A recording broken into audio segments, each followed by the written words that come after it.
Ni kwa nini miaka 33? Ni kwa nini miaka 66?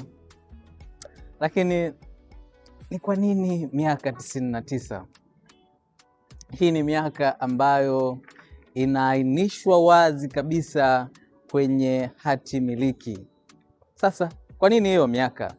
Tunasema mwaka 1963 Tanzania ilipitisha rasmi kabisa sheria na udhibiti wa ardhi.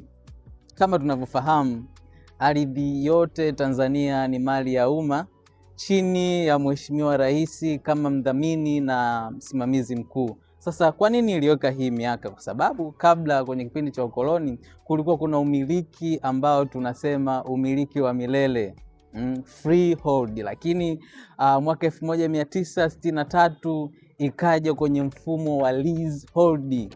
Ni kama tunapangishwa ardhi, hatupati umiliki wa milele. Ndio maana hatimiliki hizi zote zinakupa ukomo wa hii hatimiliki, lakini sio kwamba ukomo wa hatimiliki ni kwamba baadaye unaweza ukaiuisha na ukapata hatimiliki tena. Kwa nini wanatoa hii miaka? Ni kwa ajili ya udhibiti wa matumizi wa ardhi ya Tanzania.